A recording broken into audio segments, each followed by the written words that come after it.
Boa noite a todos também e bem-vindo na nossa plataforma Treino. Hoje Beatriz nos presenteou,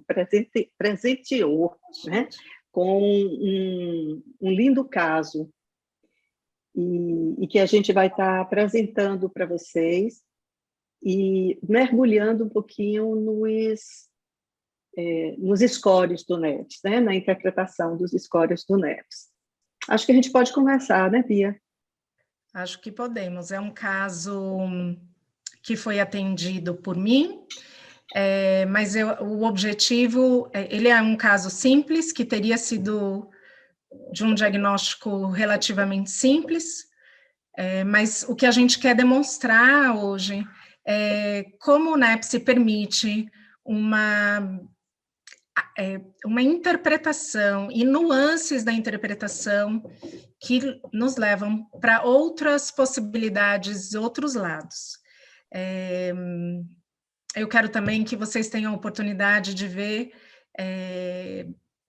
como Nayara comenta o caso usando o NEPS e que vocês entendam como a gente tem sido feliz de ter essa possibilidade desse aprendizado e que queremos trazer vocês conosco para aprender a usar o NEPS com tudo que ele pode oferecer.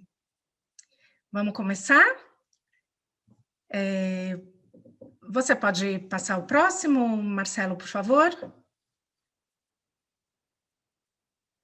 Então, nós vamos falar hoje de uma avaliação de uma menina de 10 anos, que veio para avaliação no final do ano, estava finalizando o 4º ano, e o início do ano, antes de iniciar o 5º ano do ensino fundamental. Uma criança que esteve em escola particular durante o ensino infantil, depois teve que ir para a escola pública, fez do 1º ao 4º ano em escola pública. Os pais têm ensino por completo, é uma família letrada, com acesso a desenvolvimento de leitura e de escrita e desenvolvimento cognitivo, né, de recursos para desenvolvimento cognitivo. O próximo, por favor. Então, muito rapidamente, né, porque eu quero que o grosso seja a discussão do NEPS, que é o nosso objetivo aqui hoje, mas eu só vou dar um contexto do caso como um todo. Nayara, seu computador abriu na frente da câmera, está te cobrindo. Então, na anamnese, a gente sabe que a gestação ocorreu sem maiores problemas, embora a mãe seja cardiopata e tenha uma síndrome genética. A criança nasceu bem, às 37 semanas e 3 dias de idade gestacional, por parto cesáreo, teve alojamento materno, alta com a mãe, sem nenhuma questão descrita. Ela alcançou os marcos do desenvolvimento psicomotor, neuropsicomotor dentro dos períodos esperados, embora os pais falem de uma pequena queixa, segundo eles, na dificuldade de coordenação motora fina, mas referem um bom desempenho na coordenação mais ampla, não referiram dificuldades com linguagem, ou com desenvolvimento motor global, ou com desfraude, nenhuma dessas áreas. Tem uma alteração da higiene do sono, mas ela segue o padrão dos pais, que é de dormir de madrugada e acordar tarde. Não, eles negaram alterações na alimentação, e na socialização também, eles dizem que ela sempre foi de fácil socialização, muito carismática, muito querida, embora em alguns momentos tenha apresentado sinais de agressão contra colegas. O próximo, por favor. A queixa que veio, a dificuldade para manter foco, concentração, uma agitação psicomotora importante, aquela criança que não consegue ficar parada, que não consegue fazer uma refeição inteira sentada à mesa, que não consegue assistir um filme inteiro sentada, que está sempre se movimentando, agora com o advento do TikTok, o tempo inteiro fazendo movimentos ou repetindo coreografias do TikTok, e vem com uma dificuldade na leitura e na escrita, um atraso importante na aquisição das habilidades de leitura, da decodificação da leitura, da compreensão da leitura, da escrita e da aritmética. Os pais trazem a questão se isso seria secundário ao ensino público. Eles referiram também que na casa não há uma rotina específica, nem uma disciplina de organização, não é disciplina no sentido de disciplinar a criança do certo e o errado, mas de ter uma disciplina de condutas, de rotinas, de ter uma vida mais organizada. Próximo, por favor. Quando a gente vê a avaliação geral, a gente, ao avaliar a inteligência pela escala VISC, a gente já vê uma diferença importante entre as habilidades de raciocínio verbal e as habilidades de raciocínio não verbal. Ela tendo um desempenho muito abaixo da população normativa, mas da média dela própria, nas habilidades não verbais, especialmente em tarefa de raciocínio matricial. No TAVES, que é uma avaliação de atenção visual, a gente viu também alterações importantes, tanto na atenção dividida como na atenção sustentada, sendo que ela comete erros de omissão superiores ao que seriam esperados em tarefa de atenção dividida, e muitos erros de ação em tarefa de atenção sustentada. Então, uma certa impulsividade. Quando avaliado o desempenho escolar por conta da queixa das dificuldades na leitura, na escrita e na aritmética, a gente tem que os resultados de leitura, escrita e cálculo ficam todos abaixo do percentil 5, e eu descrevo durante a prova, né, e com os próprios resultados quantitativos, um desempenho muito lentificado, muito lenta para fazer as atividades, mas também cometendo muitos erros, na medida em que ela reduz, né, a velocidade, faz mais devagar, ainda assim não consegue controlar os erros, a escrita e a leitura, e também o cálculo com muita imprecisão. Próximo, por favor. Os pais responderam ao inventário SNAP-4 de avaliação de sintomas em frequência e gravidade de sintomas de desatenção, de hiperatividade e de comportamento opositivo desafiador, sendo que ela tem pontuação indicativa de sintomas frequentes e intensos de desatenção e hiperatividade e impulsividade. E também foi aplicado um questionário de rastreio para dificuldades de processamento visual, que é o COVD. Ela teve um resultado intermediário, que é acima da nota de corte de 16 pontos, mas abaixo da nota de corte de 25, que tem uma alta probabilidade de que haja dificuldades, tenha havido dificuldades no desenvolvimento visual e do processamento visual. Então, ela fica aí numa zona entre 16 e 25, que é de que há uma possibilidade, que valeria a pena uma avaliação mais cuidadosa do profissional especializado nisso, que é o optometrista comportamental. Próxima, por gentileza. Agora nós vamos entrar no filé mignon, que é dessa apresentação, que são os resultados do NEPS-2. Então, Nayara vai mostrar esses resultados e comentá-los. Nayara, com você. Vamos lá. Mas não deixe de participar também, não, Bia, se você observar alguma coisa importante.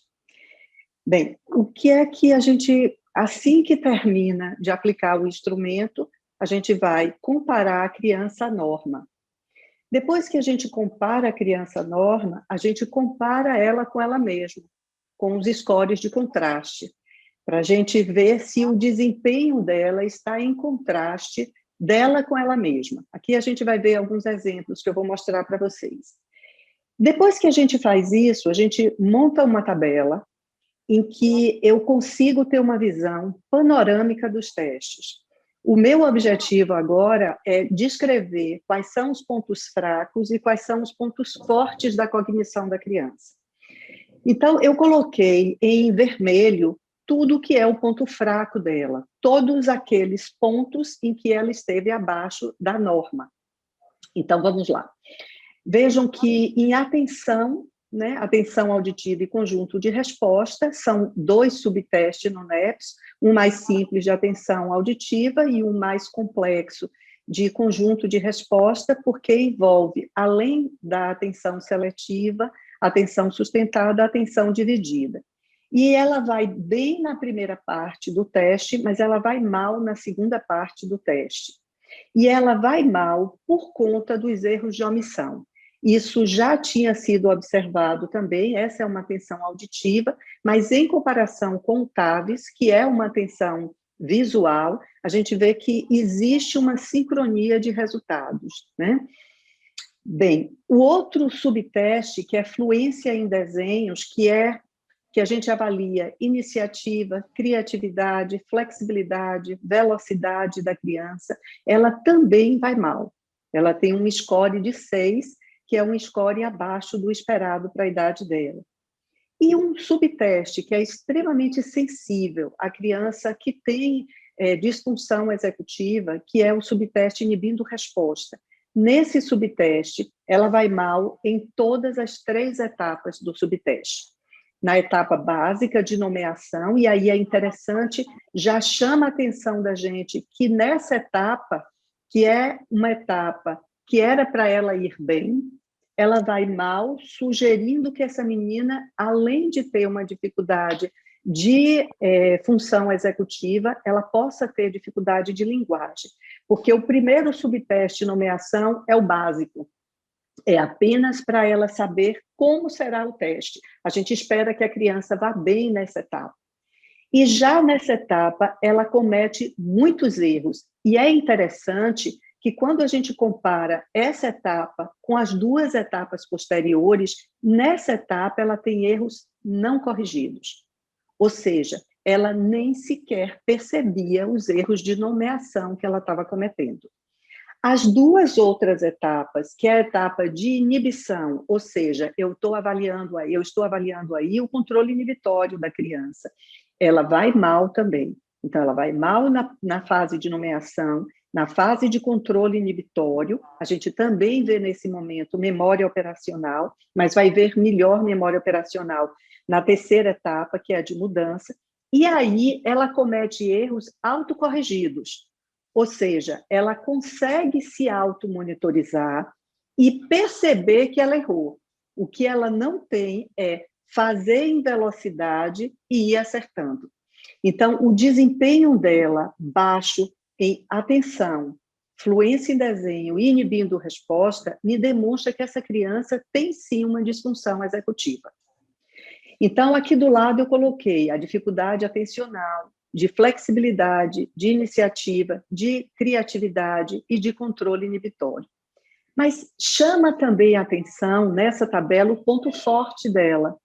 E um subteste difícil, que é classificando animais, no qual eu avalio o raciocínio semântico, né? Em oposição ao raciocínio lógico-matemático, esse subteste faz uma avaliação do raciocínio semântico, aí ela vai muito bem. Esse é um ponto forte dela. E isso está também em acordo com o VISC. Então, eu já estou falando com vocês que, à medida que a gente vai vendo o resultado, eu também comparo com outros testes. Então, tem que haver sincronia em testes que são similares, que avaliam de forma similar. E no índice de compreensão verbal, ela foi muito bem. Eu acho que é importante esse ponto, Nayara, porque quando a gente olha só o VISC, e eu chamo atenção para o fato de que eu recebo muitos laudos de colegas que fazem toda a avaliação neuropsicológica em cima do VISC, usando subtestes para falar de funções específicas. No VISC, o índice de raciocínio verbal, né, de raciocínio baseado em linguagem, ela foi muito bem, ela foi na média superior. O que faria a gente supor, talvez, que não houvesse dificuldades na área de linguagem. Mas quando a gente começa a ver em outras provas, provas que ainda nem sequer estão avaliando linguagem propriamente dita, a gente já começa a ter indícios de que talvez, sim, aqui em Classificando Animais, a capacidade de classificação dela, que ela foi muito bem em semelhanças do VISC, ela foi muito bem em outras provas, né, lá do VISC, que pedem a capacidade de classificação. Aqui a gente já começa a ver que, sim, isso está preservado, mas há outras nuances da linguagem que talvez não estejam. E aqui a gente teve um primeiro aceno de que talvez o acesso semântico não esteja preservado, e a gente vai ter, ao longo da bateria, outros momentos em que isso vai aparecer, né, corroborando talvez uma dificuldade de fato nesse aspecto. Como você falou, Bia, aqui a gente já vê o contraste entre um raciocínio semântico, que é classificando animais, e nomeação. Então, a gente vê que ela vai mal em nomeação. No entanto, o raciocínio semântico dela é um raciocínio bom, né? Isso é interessante porque a gente pode ver, aqui somente um parêntese, eu não vou estar falando nesse momento desse caso, mas às vezes a gente vê crianças com dislexia, que a leitura é péssima e a gente não entende porque ela tem uma interpretação de texto tão boa. Às vezes, a gente ouvindo a criança ler, a gente não está entendendo o texto, e, no entanto, ela faz uma boa interpretação daquele texto que ela mesma leu. Outras vezes, não. A criança tem uma dificuldade de dislexia e tem uma dificuldade importante de interpretação de texto, mesmo quando o texto é lido por outra pessoa. Então, a linguagem é um domínio imenso, é um domínio absolutamente complexo e que não necessariamente ele precisa estar todo comprometido. No próximo slide, nesse slide a gente avaliou, então, viu que a menina tem uma disfunção executiva. No próximo slide, que é o slide de linguagem, a gente ainda está no slide... Marcelo. Pode mudar, Marcelo. Obrigada. Pois bem. Então, a gente avalia agora a linguagem. Vamos ver como é o desempenho dela em linguagem. Olha aqui, novamente, como é interessante os resultados dela. Ela vai mal em compreendendo instruções. Ela vai mal em processamento fonológico. Mas ela vai bem em velocidade de nomeação.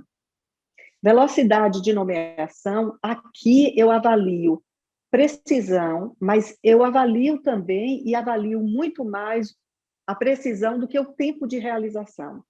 Ela comete muitos erros novamente aqui. Então, ela é uma menina que ela tem uma disnomia, que nós vimos anteriormente, e quando chega aqui, ela faz muita autocorreção, confirmando para a gente que tem uma disnomia, sim. Mas ela consegue dar conta, ou seja, se autocorrigindo, ela consegue ter um desempenho dentro da média, né, que seria de 8 a 12, ela consegue ter um bom desempenho. Mas é uma menina que é muito baixo em compreendendo instruções. Então, a gente, quando olha esses resultados, se questiona, será que eles estão sendo díspares? Ou tem uma explicação por trás dessa diferença? Daqui a pouco, eu vou explicar para vocês o que foi que aconteceu aqui. Em produzindo palavras, que seria o verbal de fluência em desenho, ela vai bem.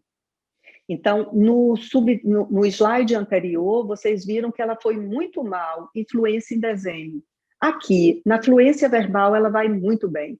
Isso mostra o que o VISC também mostrou, né? O índice de organização perceptual dela é baixo, mas o verbal é bom, né? Dentro. Aí, o que a gente tem que fazer? eu posso, o NEPS-2, ele não tem mais um score por domínio, mas eu posso montar esse score por domínio. Como é que eu monto esse score por domínio? Eu vejo a média que a criança teve nos subtestes que foram aplicados. O ideal seria que outros subtestes, que todos os subtestes de domínio-linguagem tivessem sido aplicados. Mas eu posso comparar aqui com esses subtestes, eles entre si e eles com o todo que é a linguagem, que foi exatamente aqui que a gente fez. Então, nós somamos a média que a criança teve nos 4 subtestes, sendo que em produzindo palavras, nós temos 2 resultados, né? A capacidade de fluência verbal da criança na área semântica e de letra inicial. Então, eu tive uma média de 7,6, e aí a gente aproxima para 8. Então, vejam que, no final, o desempenho global dela, dentro de linguagem, esteve no limite inferior. Quando a gente tem uma criança que tem uma dificuldade de desenvolvimento, a gente considera o score 8 como um score baixo.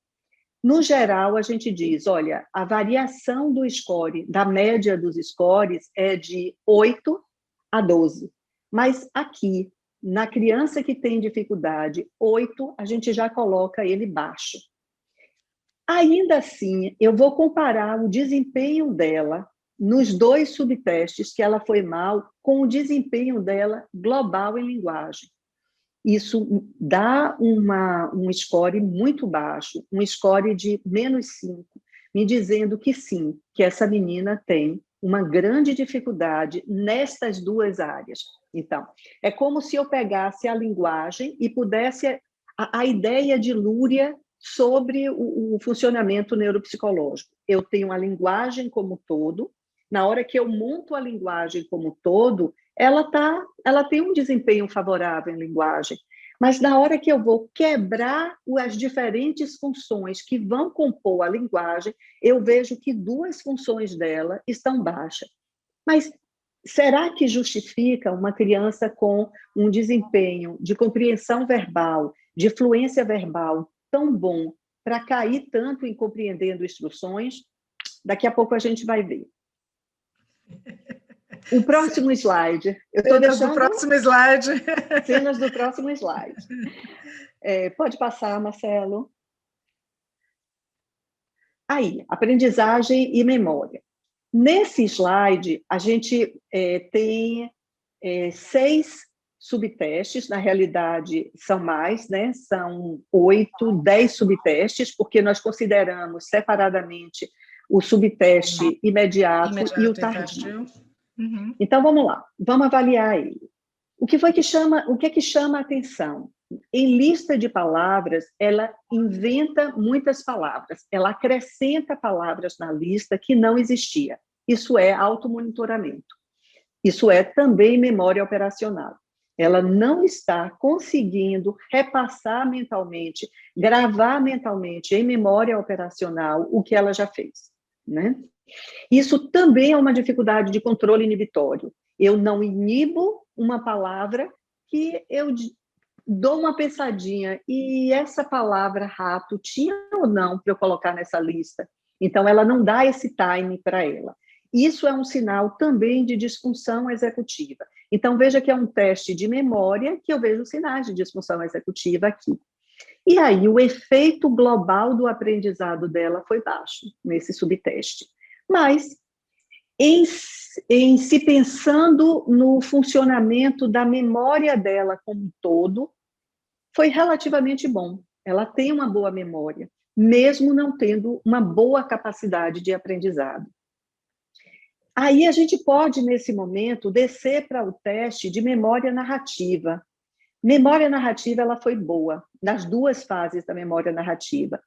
Tanto na parte livre, livre sobre pistas, né? Então, nessa primeira etapa, ela lembra bem, como ela também foi na média de reconhecimento.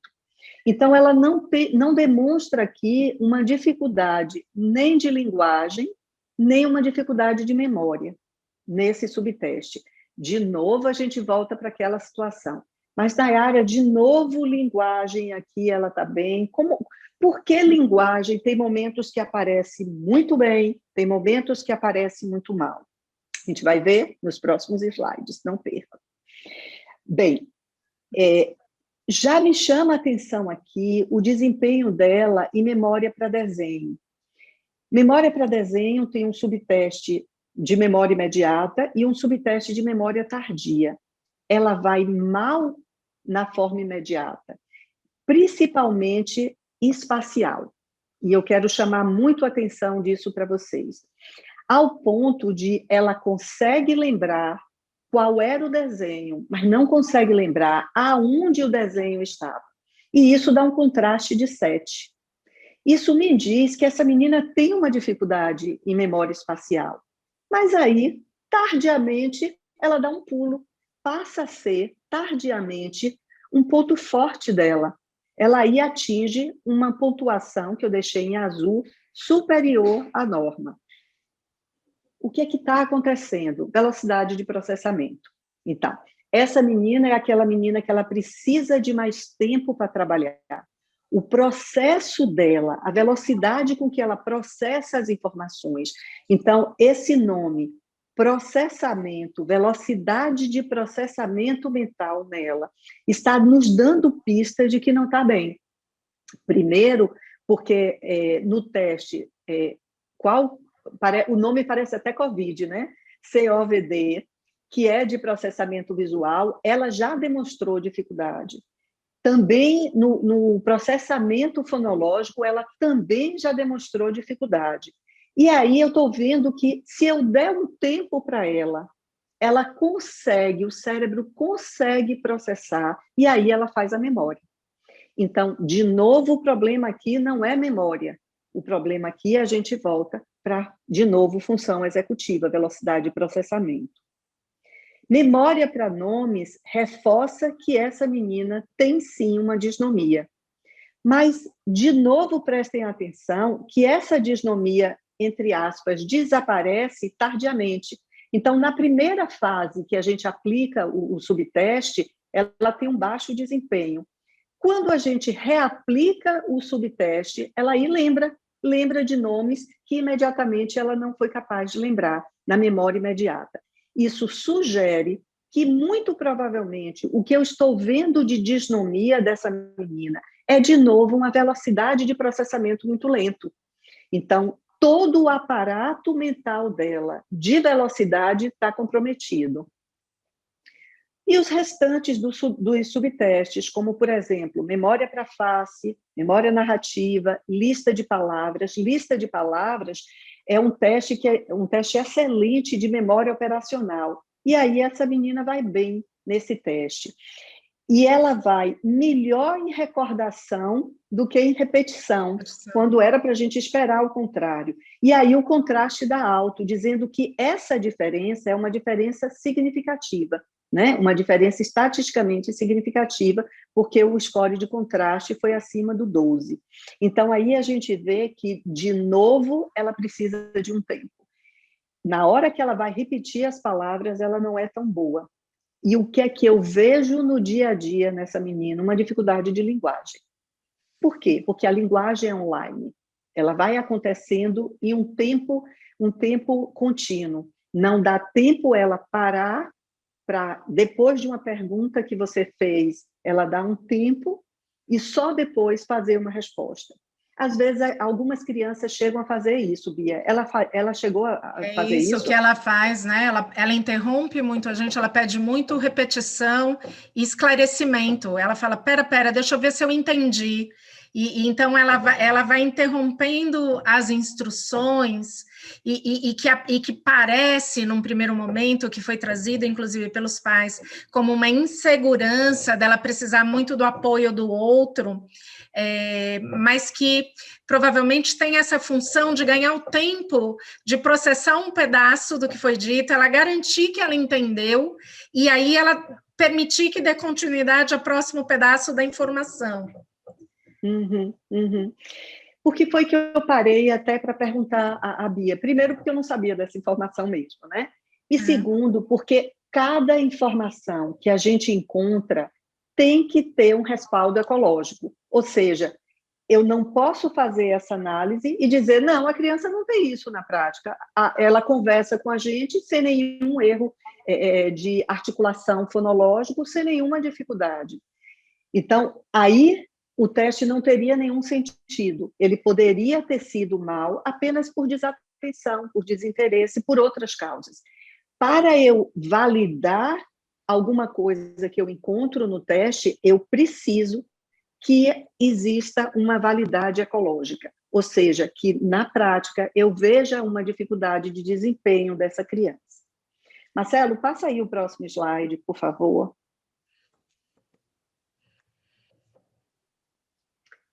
É agora um dos slides mais importantes, o sensório motor. Então, nessa tabela, a gente pode ver que nesse subteste, ela teve baixo desempenho em praticamente todas as provas. Todas as provas, né? Ela foi mal. É aí que chama a atenção da gente que tudo dirige para esse domínio. Então, quando a gente vai analisando os subtestes, a gente vai vendo que tem vários, vai bem em um, vai mal em outro, mas, de repente, em um grupo de testes, ela vai muito mal. Aí a gente para. Esse momento a gente para e se pergunta, opa, tem alguma coisa aqui. Então, esse é o momento de análise dos pontos fracos da criança. Então, vamos lá. No grupo sensório-motor, ela já demonstra, não existe diferença, né? Nessa primeira linha, né? Quer dizer, na segunda linha do subteste tocando nas pontas dos dedos, aí a gente tem o desempenho dela na mão direita e esquerda, não existe diferença. Né? Então, eu não tenho uma assimetria. Algumas vezes a gente encontra essa assimetria e que não é possível fazer um diagnóstico de hemiplegia, porque eu posso não ter nenhuma fraqueza, mas nos sinaliza como se fosse uma etapa anterior a isso. Então, ela não tem essa diferença de um lado com o outro. Mas quando o teste deixa de ser simples, um movimento simples, e passa a ser um movimento mais complexo de mão, o desempenho dela cai, e cai bastante. Aí ela vai muito mal na parte do teste motor. Esse é um teste motor de praxia, na qual a primeira parte a gente vê um ato motor simples, e no segundo a gente vê um motor práxico. E aí é interessante que essa menina vai bem em esportes. A gente poderia dizer, não tem por que ela ir bem em esporte se ela tem um sensório motor comprometido, mas eu estou avaliando funções diferentes. E eu me pergunto, na idade dela, o que é ir bem, o que é que os pais estão interpretando como ir bem em esportes? Porque ela é uma menina agitada. Então, um esporte que demanda correr muito, correr atrás da bola, aparentemente ela pode estar indo bem. Na hora que esse esporte evoluir para que não seja só velocidade, né, essa agitação que ela tem, e chegar no ponto de uma precisão maior, alguns esportes são de precisão, ela aí pode ir muito mal nesse esporte, né? Mas outra coisa que me chama a atenção é que a queixa dos pais é muito pobre em relação à dispraxia, né? Então, eles queixam que ela tem uma dificuldade de coordenação motora fina ruim. E esse é um caso para a gente saber, porque na nossa classe, em classe social mais alta, a gente vê muito a criança acompanhada por uma babá, até muito grande. E essa babá não dá oportunidade para a criança aprender a calçar um tênis, dar o laço no cadastro, para poder lavar o cabelo, porque a babá... Usar garfo e faca. Usar garfo e faca, né? Já está a comida pronta, né? Só falta mastigar para a criança. E nesse aspecto, Bia, quando a gente volta a falar, a família falava alguma coisa sobre ser uma criança dependente para isso? Não, a família negou. Foi perguntado, eu pergunto claramente sobre essa questão do andar de bicicleta, amarrar cadarço, usar garfo e faca. Eles negaram, mas, no entanto, se a gente a observa na avaliação, por exemplo, do TDE de escrita sob ditado, ela precisou fazer em 2 dias, porque ela não consegue, ela tem dor na mão, e ela sua, e ela não consegue manter a escrita de 40 palavras sem interrupções diversas. Então, eu acho que talvez isso possa dar para a gente uma pista de uma dificuldade dessa natureza que não foi, talvez, valorizada pelos pais, mas que tem um reflexo dessa dificuldade sensório-motora. Uhum. A criança sente dor quando escreve, quando ela usa muita força. Muita E força, é isso mesmo. ela Um precisa pouco usar muita controle, força. né, sobre, então ainda uma Exatamente. apreensão imatura do lápis, então, né, a gente vê até aqui, em algum lugar eu vi que é É precisão visomotora. 20% em precisão visomotora, né, a apreensão intermediária, só 20% da amostra dessa idade ainda usa uma apreensão intermediária, e com muita força, fazendo com que no meio tem que balançar a mão, tem que parar, massageia, pede um tempo. Pois é. Então, isso me diz que ela não consegue ter simultaneamente precisão e velocidade. Aí, já que a gente falou sobre a escrita, vamos dar um pulo para a precisão visomotora, que é o 4º subteste aí da nossa tabela. E aí, nesse momento, ela tem uma velocidade muito grande. Só que ela não tem condições de ter essa velocidade. Por que eu posso afirmar isso? Porque a precisão dela foi muito baixa. Se ela tivesse sido um pouco mais lenta, se ela tivesse levantado o lápis mais vezes, ela teria melhorado em precisão.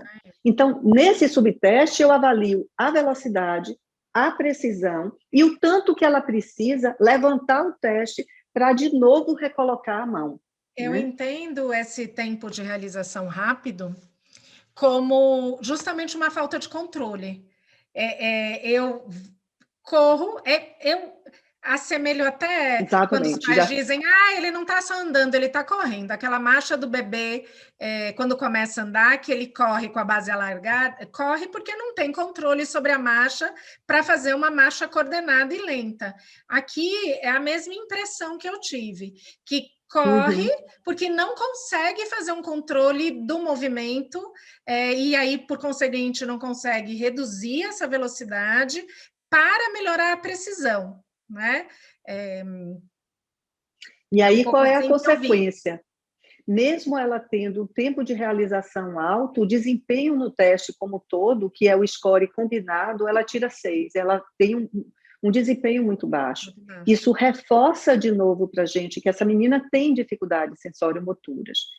Bem, aí 2 outros subtestes, que é imitando posições das mãos e sequência, né, fazer movimentos em sequência, o desempenho dela, como era de se esperar, é muito baixo. Sendo que imitando posições das mãos, o desempenho é baixíssimo, assim como sequência motora manual. O desempenho dela ficou entre o percentil 3 e 10, desculpe, aí é percentil, não é percentil aí não, aí é percentagem acumulada. Se é de 3 a 10, é percentagem acumulada, se não me falha a memória.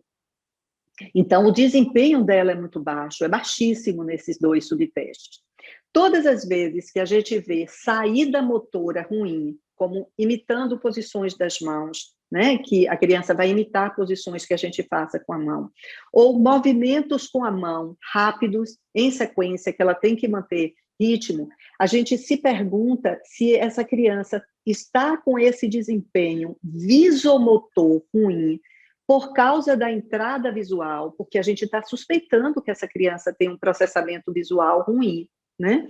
Ou é por causa do motor, ou por causa dos 2. Então, qual a minha conclusão? Qual a nossa conclusão quando a gente viu essa tabela? Essa criança tem dificuldades abrangentes nesse domínio de praxia ideomotora, que é imitar a posição de mãos, de velocidade motora, de precisão em movimentos complexos. Marcelo, passa aí o próximo slide. Percepção social. Percepção social, ela vai bem nos 2 testes, mas, de repente, chama a atenção da gente que essa menina tem um desempenho ruim em 3 emoções, né, em fáceis nas emoções, em avaliar 3 emoções: a emoção neutra, a emoção de medo, a emoção de raiva. Bem, se eu estou com uma criança cuja suspeita envolve disfunção executiva, isso é muito importante, porque crianças com dificuldade de reconhecendo emoções, especialmente se ela tem o transtorno do déficit de atenção e hiperatividade, elas têm maior risco de vir a desenvolver dificuldades de relacionamento. Ela ainda é muito pequena, mas ela já teve um histórico de dificuldade, de conflitos na escola. As crianças estão sem escola há aproximadamente 2 anos, aí em São Paulo também, não é, Bia?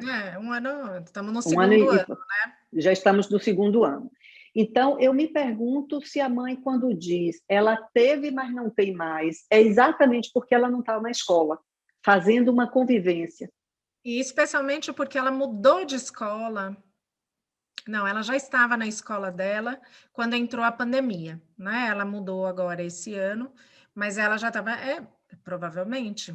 Não, o contato agora é só por WhatsApp, né? Não é um contato direto. Presencial que leve a conflitos. Então, essa é uma menina que a gente tem que ficar muito de olho, porque ela tem dificuldade em reconhecer. E aí vem uma dificuldade muito importante entre neutra e raiva.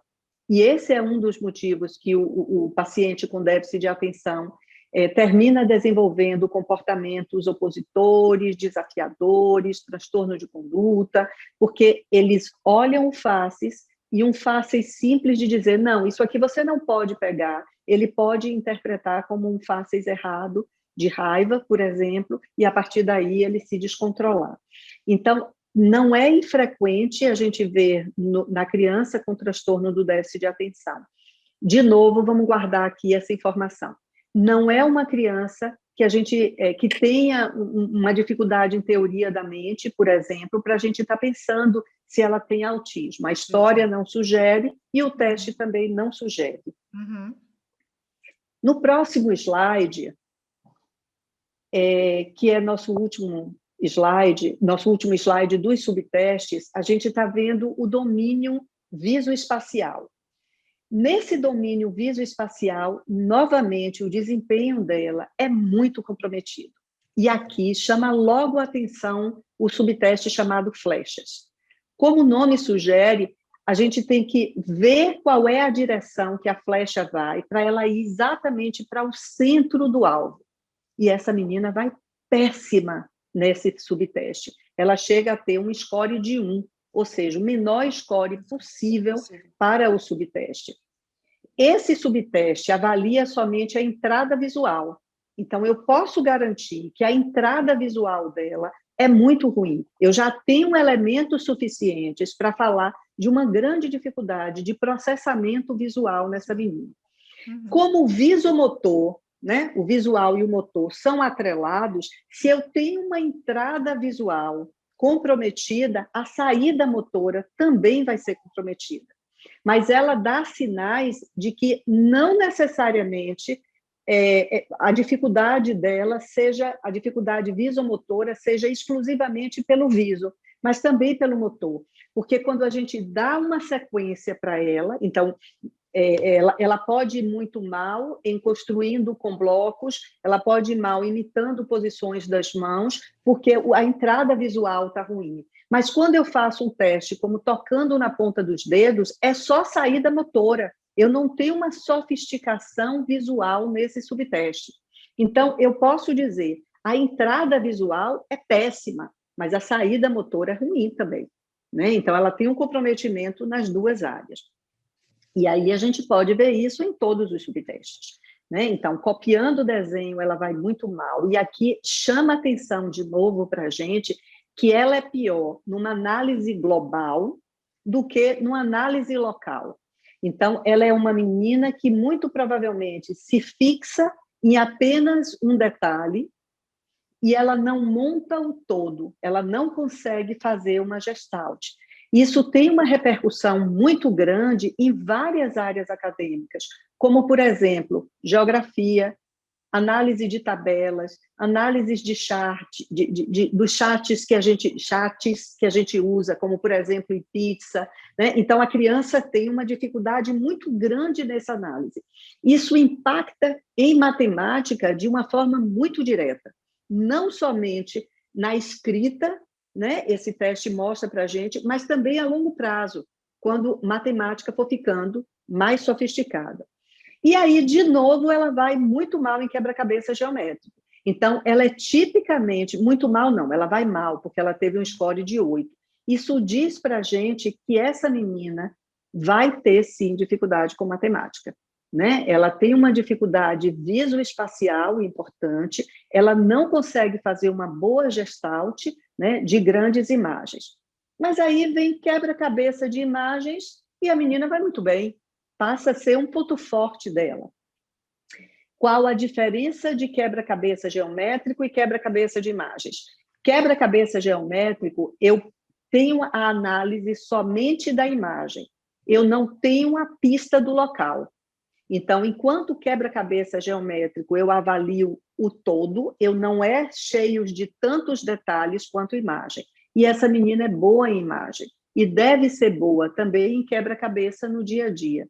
E ela termina, se ela tendo habilidade nisso, ela vê o detalhe, e aí, pelo detalhe, ela consegue encontrar dentro daquele todo, porque ela faz busca por detalhe somente. E ela deve ter treinamento em quebra-cabeça. Isso faz com que ela tenha um desempenho ainda melhor nesse subteste. Não é um quebra-cabeça, o subteste, né? Ele é de avaliação, de processamento visoespacial, mas que eu tenho componentes de detalhes muito maior do que no geométrico, no qual eu avalio somente o todo. Encontrando caminhos, a criança tem que, como o nome diz, se localizar dentro de um mapa. E aí ela demonstra também ter muita dificuldade. Esse é um subteste extremamente fácil para a idade dela. As crianças atingem rapidamente o teto, acertam tudo, né? E ela foi muito mal. Isso, de novo, me diz que ela não consegue ver o todo para encontrar o detalhe. Geografia, à medida que for crescendo, história na escola, à medida que for crescendo, serão duas disciplinas de muita dificuldade dela, né? Muitas vezes a gente, nessa fase, trabalha com a criança muito em português e matemática e esquece essas outras disciplinas, e lá adiante, geografia fica o ponto fraco dela. Bem, aí eu falei dos pontos fracos, e aí só repetindo os pontos fortes dela, né? Ela tem uma boa teoria da mente, porque ela teve o percentil de 51 a 75, que é o máximo para esse subteste na idade dela, em quebra-cabeça de imagem e em classificando animais. Vamos agora fazer uma análise, né? Bem, aqui eu fiz um quadro no qual eu coloco todas essas 6 domínios. E eu chamo a atenção que, se a gente juntar todas essas informações, a gente pode chegar à conclusão que a dificuldade dessa criança primária está no sensório motor e, por conseguinte, visoespacial. O próximo slide, por favor, Marcelo. Obrigada. Mais um. Ainda não tinha passado. Mais um? Ok. Deixa eu ver qual que ele está. Ok. É esse slide daí. Então, a gente tem, ela tem dificuldade em todos os domínios. A gente vê dificuldade no domínio, ela tem sinais de disfunção executiva e desatenção, ela tem dificuldade em linguagem. A memória é uma repercussão dessas dificuldades dela, principalmente memória para nomes, demonstrando para a gente que ela tem uma dificuldade, principalmente em nomeação, e ela tem uma dificuldade em reconhecimento de alguns subtestes. Agora, em linguagem, eu chamei a atenção de vocês que ela foi muito mal em compreendendo instruções para uma menina que está no dia a dia. Mas toda hora ela parava Bia e pedia para repetir. Então, ela tem realmente uma dificuldade. Mas esse subteste é baseado no paradigma totem. Então, ele é visual. A criança tem que realizar comandos, então, todos os comandos, todas as instruções têm referência ao espaço nesse subteste. E se ela tem uma dificuldade visoespacial, o desempenho dela cai ainda mais nesse teste. É claro que é uma menina que precisa ir para a fono, e a fono vai aplicar outros subtestes cuja compreensão não seja exclusivamente ligada ao espaço, né, a instruções espaciais. Mas eu posso dizer, então, que essas dificuldades que ela apresenta, que serão o diagnóstico dela, né, essas dificuldades são secundárias. É a diferença entre o diagnóstico médico e o diagnóstico neuropsicológico. Para o diagnóstico médico, eu vou ter que seguir o que a gente tem descrito do DSM, né? No DSM-5. Eu só tenho aquilo ali. Mas isso não quer dizer que eu não encontre na cognição da criança e em crianças diferentes com o mesmo diagnóstico alterações diferentes de cognição, que vão justificar o aparecimento daquela doença. E aqui, novamente, a importância da neuropsicologia. Quando eu for fazer a reabilitação dessa criança, eu vou me basear, a reabilitação cognitiva, nos pontos fortes e fracos da cognição dela, né? No próximo slide, deixa eu ver se ele passou, Marcelo. No próximo slide, eu fiz um diagrama de... Vamos inclusive, ver a opinião também de Bia nesse aspecto. Se eu tenho uma entrada sensorial comprometida, o título eu coloquei dificuldades sensório-motoras, mas sensorial aqui eu envolvo todo o sensório. Eu envolvo audição, eu envolvo tátil, eu envolvo visão, eu envolvo todas as entradas. Essas entradas têm uma única saída, que é motor. A única coisa que a gente faz no mundo é contrair músculos, né? Para tudo que a gente faz.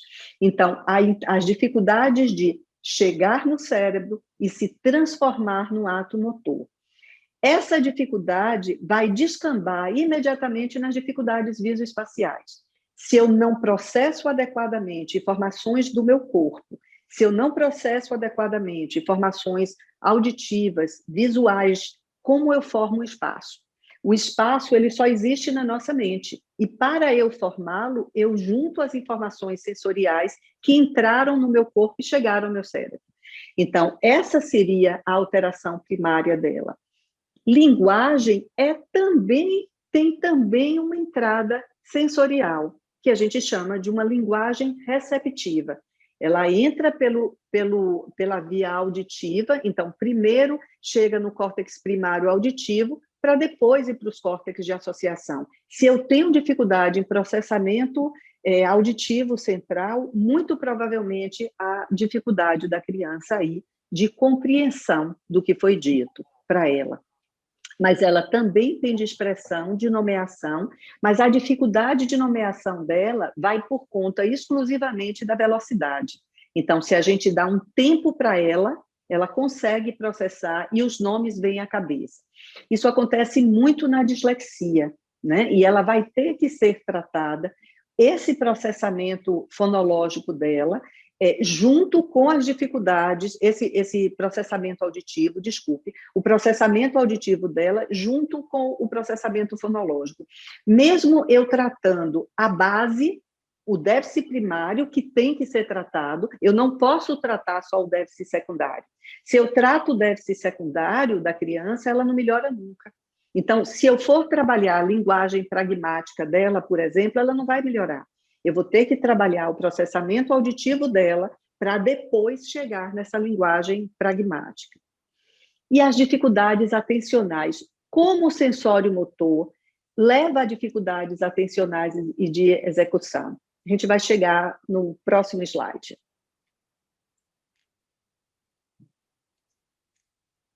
Bem, o NEPS ele é baseado na teoria de Luria.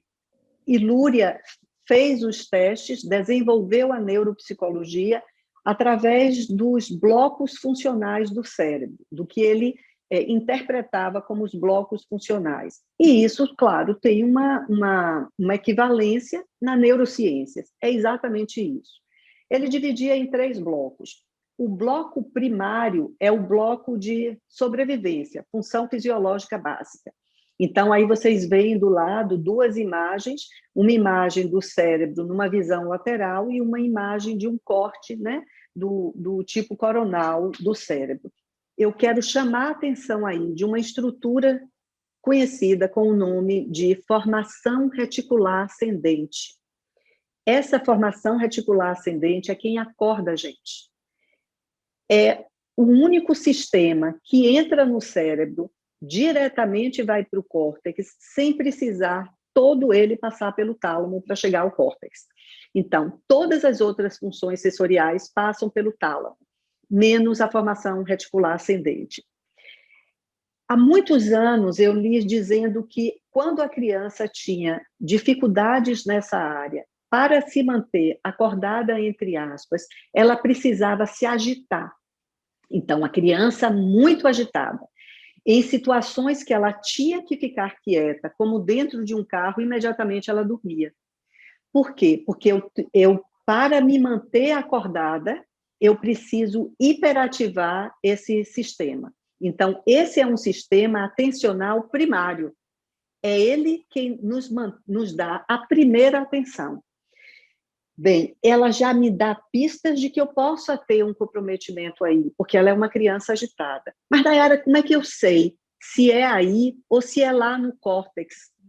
Córtex frontal. Provavelmente no córtex frontal e córtex parietal. Provavelmente num comprometimento dela pode ser muito difuso, e a gente vai explicar por que o comprometimento dela é muito difuso. O segundo bloco de função luriana é um bloco que envolve os córtex primários. E aqui a gente tem o comprometimento dela. Como o cérebro funciona? Tudo vai para a parte posterior do cérebro. Visão, audição, o cérebro processa essa informação e joga para o córtex frontal. O córtex frontal, então, analisa, toma decisões, julga e planeja o ato motor. Como eu tenho a base comprometida, essa criança tem tudo para frente disso comprometido. Então, muito provavelmente, a disfunção dela é o que, às vezes, eu ouvia muito, e ainda ouço, muitas vezes, os professores me dizendo, não, ela é muito imatura. É exatamente isso. A imaturidade envolve todo o cérebro dela. E essa menina foi gerada numa mãe com uma doença cardíaca e numa mãe que tem um distúrbio de produção do hormônio de crescimento. Então, ela não faz nenhum relato sobre esses riscos, mas a gente tem que buscar os riscos, especialmente porque eu estou tratando de uma criança, de uma gestação, numa mãe cardiopata. E a cardiopatia parece que ela ficou compensada, mas deve ter sido necessário o uso de medicações, tornou o ambiente intrauterino provavelmente mais hostil. Mais hostil, por quê? Porque o cardiopata tem mais hemoglobina, porque excesso de hemoglobina dificulta a passagem de sangue pela placenta. Então, às vezes, a criança nasce com peso bom, né? Ela tem um bom ápiga, mas ela teve um ambiente intrauterino que não foi tão favorável. Digamos que ela tenha uma vasta história de TDAH na família. Mesmo que eu pense que seja causa hereditária, que tenha um componente genético, esse fator é um fator que sim, que pesa. Bem, aí a gente diferencia o que foi o déficit primário do que foi o déficit secundário. Então, a gente conclui que essa menina tem uma base sensório-motora muito ruim e que isso leva a uma total disfunção. Como a parte executiva é tudo que a gente é no mundo, ela se demonstra no mundo com um transtorno do déficit de atenção, que é o que a gente vai falar no próximo slide, por favor, Marcelo. Bem, qual é a minha sugestão? Eu não sei ainda, né? Vocês podem se assustar, mas a gente não discutiu sobre diagnóstico. Bia me mandou o caso, né? E eu não sei qual foi o diagnóstico final dessa criança, essa foi uma conclusão que eu fiz, baseado no que eu recebi, sem conhecer a criança, né? E Bia dá a palavra final, porque conhecer a criança faz um grande diferencial. Então, Bia, eu vou estar falando em suspeita. Eu acho que ela tem sim o transtorno do déficit de atenção como diagnóstico, associado o transtorno da coordenação motora, e isso foi descrito por Gilbert em 2003. Ele sugere que crianças que tenham TDAH com essa dificuldade sensorial e motora, de percepção e motora, e essa criança tem uma dificuldade de percepção grande, né? De percepção e motora, eles chamariam de síndrome DAMP. Essa síndrome, com o nome de síndrome, ela não é aceita nos códigos internacionais de doença, né? Uhum. Ela seria muito mais um diagnóstico de perfil neuropsicológico. Mas é muito interessante porque essa criança, ela é diferente de uma outra criança com TDAH. Então, uma outra criança com TDAH, sem uma dificuldade de linguagem, sem uma dificuldade motora, ela pode ter um quadro com um prognóstico diferente dela. Então, o que é que os estudos mostram? Primeiro, que tem uma grande associação com outras comorbidades. Então, é aquele TDAH mais grave, que a gente vê isso na prática, né? Então, com transtorno de conduta, com depressão, com ansiedade, mas principalmente com falha acadêmica, com fracasso escolar. E existem fatores de risco familiares associados, pré- e perinatais. Então, é a junção dessas duas coisas que tornariam o caso do TDAH mais grave.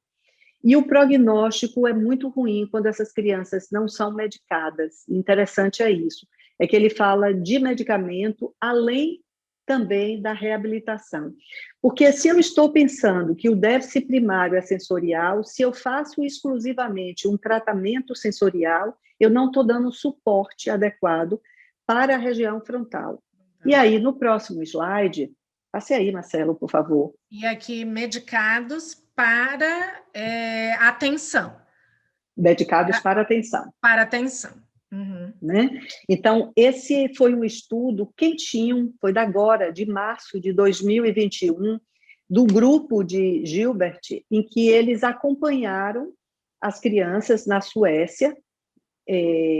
Então, assim, eu costumo dizer que é um diagnóstico dos escandinavos, porque eles são da escola luriana e eles fazem muita avaliação neuropsicológica, e esse estudo tem base populacional. Então, que é uma coisa que eu acho que só Suécia, Suíça e Canadá conseguem fazer, né? Acompanhar a saúde de toda a população. E aí eles avaliam esse paciente na vida adulta. Isso é interessante porque eu estou falando de acompanhamento durante toda a vida. Eles conseguiram acompanhar, foram 68 casos que eles conseguiram acompanhar, e o que eles viram é que essa criança vai desaguar em um adulto que tem mais diagnósticos psiquiátricos em comparação tanto com o TDAH quanto em comparação com a criança sem diagnóstico. Então, ele teve 3 grupos, ele comparou o grupo do TDAH do tipo DAMP, ele comparou o TDAH puro e e teve um grupo controle.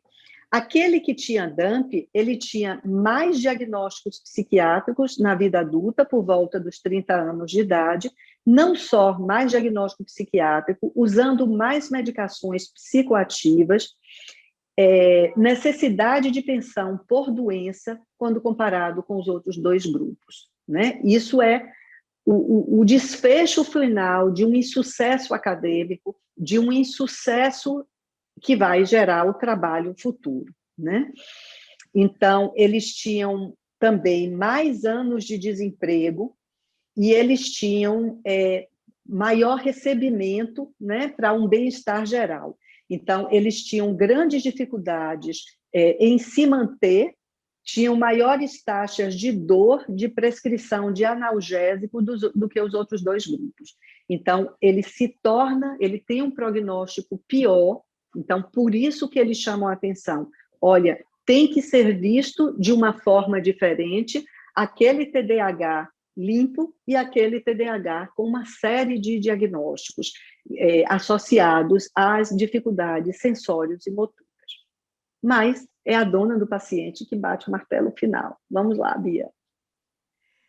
Nayara, eu acho que faz muito sentido. Eu acho que é especialmente importante anotar, porque a gente vem, até com todo o trabalho do Sargent, vem discutindo a ideia de que o TDAH tipicamente cursa com dificuldades motoras.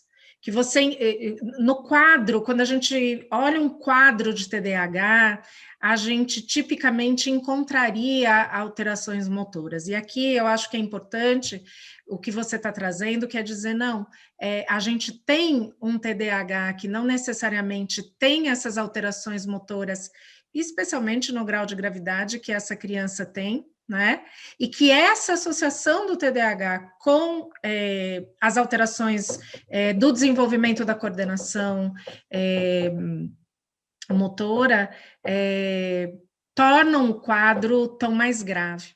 Acho isso também muito importante, porque tipicamente, quando a gente solicita para uma criança com esse quadro, que tipicamente fecharia, e fecha como TDAH, com transtorno específico de aprendizagem da leitura, da escrita e da matemática, não sei se você concorda que, de qualquer forma, ela fecha os critérios diagnósticos para essa dobradinha, né? Mas, tipicamente, quando a gente solicita que a criança vá, nesse quadro, né? Que a criança vá para a fono, tem sido a indicação prioritária e primordial, né? Às vezes, para o psicólogo, a depender da idade, não é o caso até dessa criança nesse momento, talvez, mas o psicólogo comportamental, sempre a parte motora fica relegada a um segundo plano na hierarquia. Se a família tem que fazer uma decisão de hierarquizar tratamentos por falta de possibilidade de acesso, tipicamente a parte motora é deixada para o momento futuro, ou talvez, e muitas vezes eu tenho ouvido alguns médicos dizerem, não, isso não é importante. Então, eu acho que é um caso que chama para a gente muita atenção da importância desses processos primários, e o fato de que, se a gente não trabalha os primários, a gente pode pôr psicopedagoga trabalhando essa leitura, escrita, matemática, até morrer, que vai ter resultados, mas não os resultados que poderia ter, né, com o trabalho dos aspectos motores também.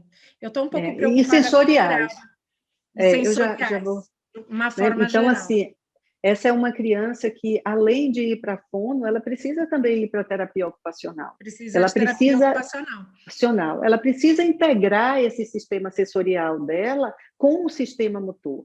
E eu vejo muitas vezes... E provavelmente falando também de uma profissão que é pouquíssimo conhecida no Brasil, mas de um grupo que está ficando cada vez mais forte, que é a questão do processamento, do mesmo jeito que a fono vai trabalhar processamento auditivo e fonológico, ser trabalhada a questão, melhor avaliada e trabalhada a questão do processamento visual.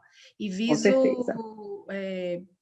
todo o processamento visual que vai desde a parte oculomotora, né, até a questão do processamento mesmo. Então, são as coisas para as quais ela foi justamente indicada, mas que dificilmente, além do acompanhamento com o neuropediatra ou com o psiquiatra da infância, para avaliação das possibilidades, né, do acompanhamento longitudinal e das possibilidades terapêuticas de suporte, enquanto todas essas outras coisas estão sendo trabalhadas. Eu sei que eu espero, gente, que tenha sido fantástico, como é sempre para a gente. Eu quero dizer que nós, eu, Paula, Tati, que já estamos há tantos anos trabalhando com o NEPS, ainda aprendemos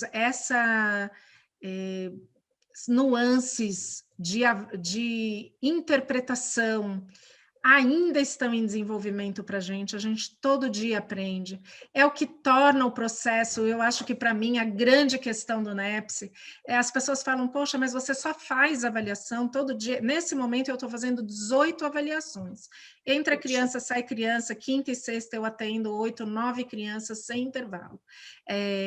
Entra criança, sai criança, você só está aplicando teste, isso deve ser muito entediante. Não é nada entediante quando a gente tem instrumentos dessa qualidade, porque a gente está observando as questões qualitativas durante a aplicação, cada criança é diferente da outra, mesmo que no mesmo dia eu tenha aplicado a mesma subteste 10 vezes, sempre há, e na hora de fazer essa análise, uma criança é completamente diferente da outra. E o que a gente ainda aprende tantos anos depois é o que torna tudo isso muito excitante, recompensador.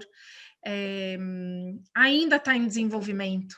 E eu espero que ainda esteja por muitos anos, que a gente continue aprendendo por muitos anos.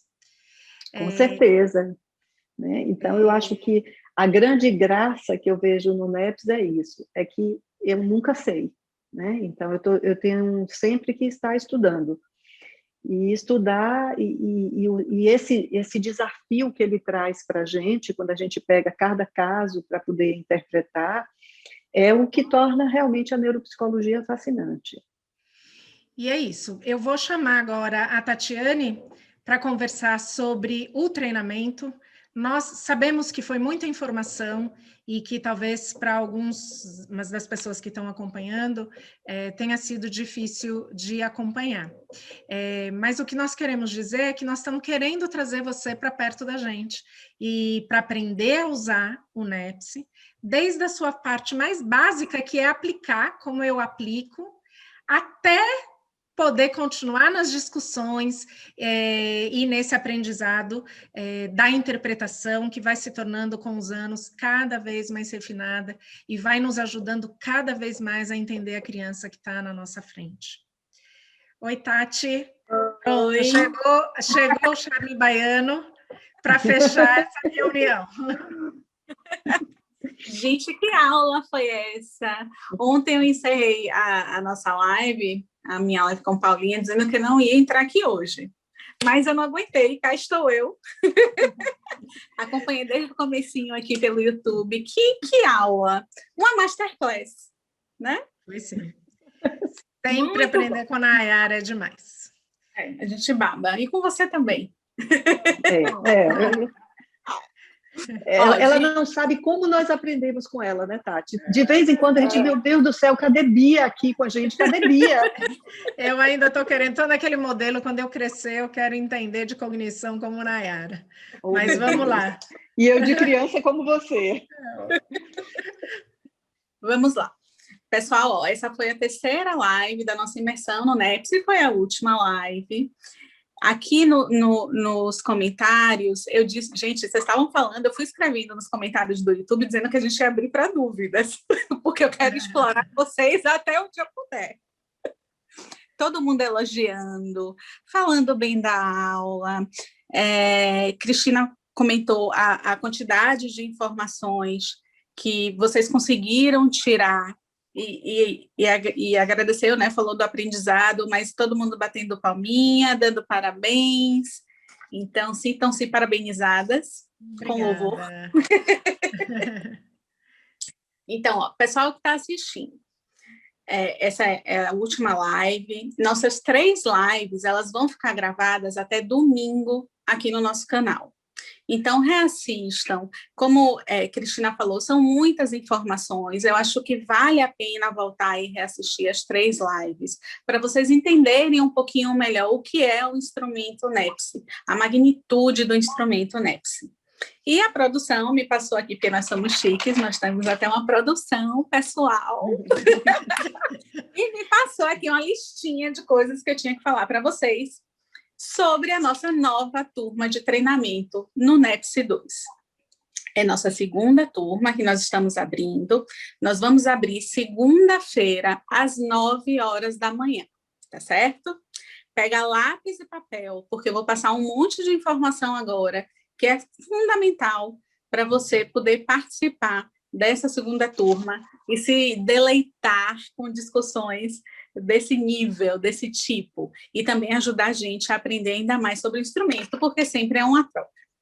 Então, vamos lá.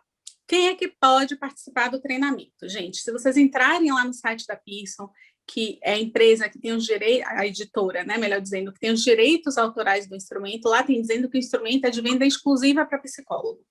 Diante disso, nós temos também que, claro, oferecer o curso exclusivamente para psicólogos, é um público específico. Então, quem pode participar? Psicólogos ou estudantes de psicologia do 9º ou 10º semestre. Como é que vocês vão fazer para poder acessar o link para pleitear a participação na turma? Primeira coisa, vocês vão acessar treine.com.br, tá? É a nossa plataforma. Lá na plataforma, vocês vão achar um link desse treinamento. Vocês vão clicar no link e aí vão preencher o nome, o e-mail e vão anexar o documento de vocês. Ou a carteira do Conselho de Psicologia, se você já, né, for profissional, ou se você for estudante do 9º ou do 10º semestre, você vai colocar o seu comprovante de matrícula. Marcelo, faz um favorzinho para mim.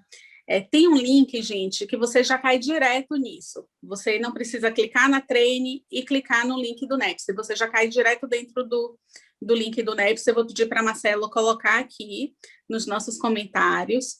E também, às 9 horas da manhã de segunda-feira, o mesmo link vai estar lá no Instagram da nossa plataforma Treine, na bio.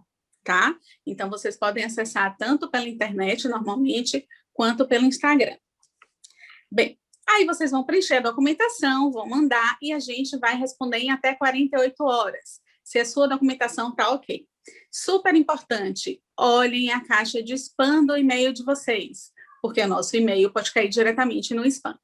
Então, a gente vai devolver te dando um ok, com um link onde você vai clicar e já vai cair na plataforma da Hotmart, que é por onde o treinamento é realizado, ou se tiver qualquer problema com a sua documentação, nós também vamos responder justificando algo sobre sua documentação. Agora, uma parte super importante, que é a parte do valor do treinamento. O treinamento custa R$ 2.350. Se você entrar hoje lá, nesse caminho todo que eu expliquei, na nossa plataforma, clica no link do NEPS, você vai ver que é esse valor que está lá. Como a gente está fazendo uma imersão, a partir de segunda-feira, às 9 horas da manhã, esse valor será de R$ 1.850, ou seja, vocês vão ter R$ 500 de desconto, tá? Não vão pagar o valor cheio que tem lá agora, porque a gente vai querer fechar uma turma assim de vez, num tempo curto. Então, acionem logo na segunda-feira o link, se inscrevam, porque a gente não vai deixar aberto por muito tempo, então tem que correr para conseguir pegar essa promoção, tá certo? Vocês podem pagar esse valor de R$ 1.850 em 3 vezes sem juros. Gente, o pagamento é todo feito pela plataforma da Hotmart, com toda a segurança. Vocês podem pagar em 3 vezes sem juros, ou, se preferirem parcelar em mais vezes, pode ser em até 10 vezes, mas aí vai correr juros em cima das parcelas, tá certo? O que é que vocês vão encontrar nesse treinamento? São mais de 30 horas de treinamento, de aulas gravadas. Então, nós temos 7 módulos, que são os 6 módulos do NEPS, que eu vou retomar aqui: atenção em função executiva, aprendizado em memória, linguagem, percepção social, processamento espacial e sensório-motor, além de um módulo de fechamento, né, de conclusão, integrando todas as informações que a gente consegue juntar dentro de uma análise do NEPS.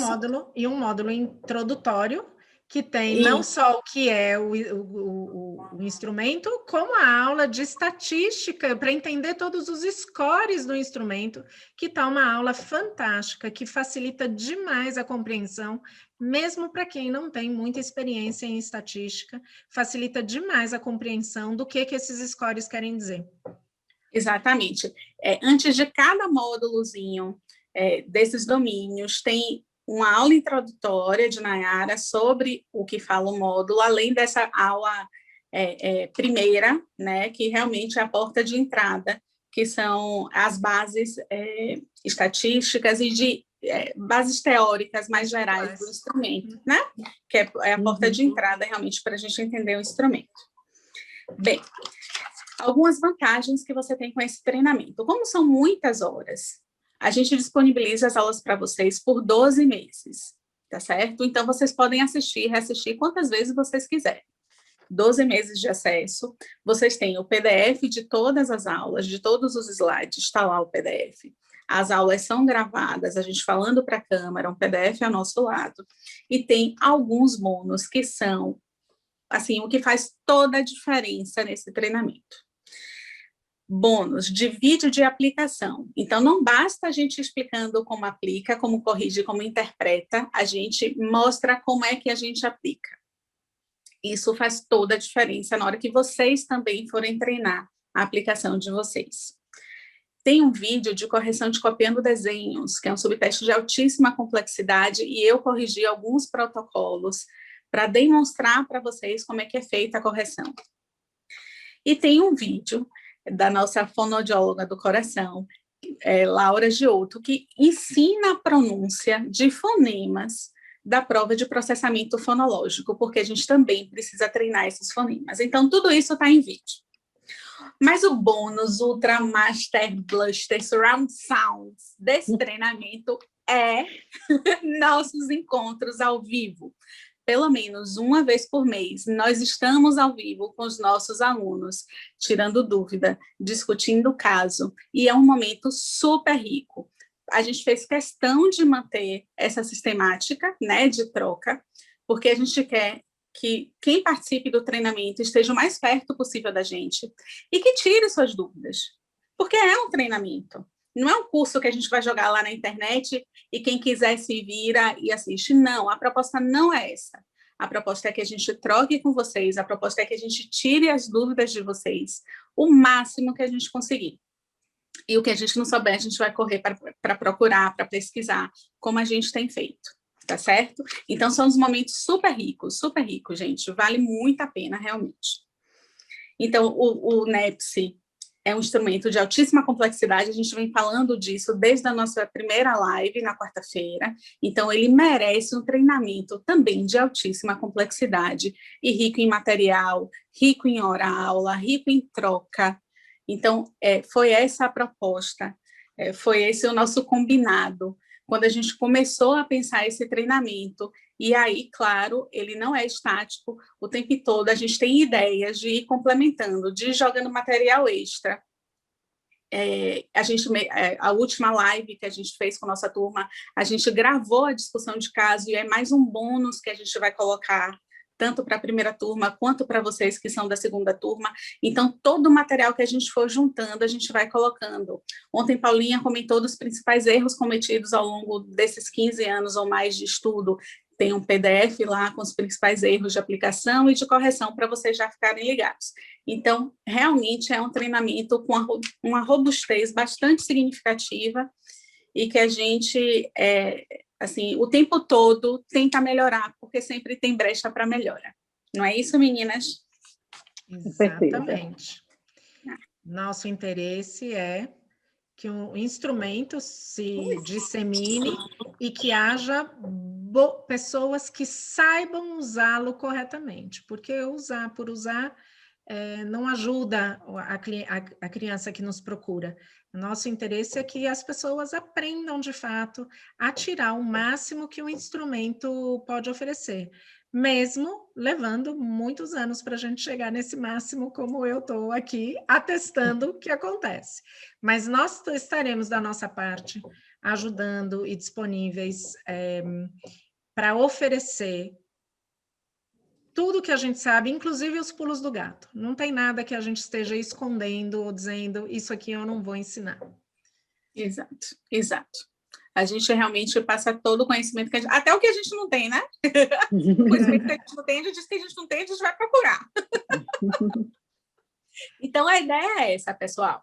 Ó, qualquer dúvida que vocês tiverem, vocês podem mandar e-mail para inscrição, sem o cedilha, é claro, sem o tio, inscrical, né, portanto, @treine.com.br, que a equipe de Ricardo e seus Blue Caps e Marcelo vão sanar as dúvidas que vocês tiverem por lá.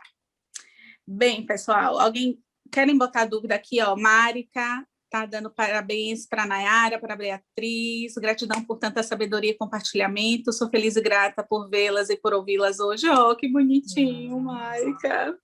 E para a gente, acho que, se para você, acho que a gente sente a mesma coisa.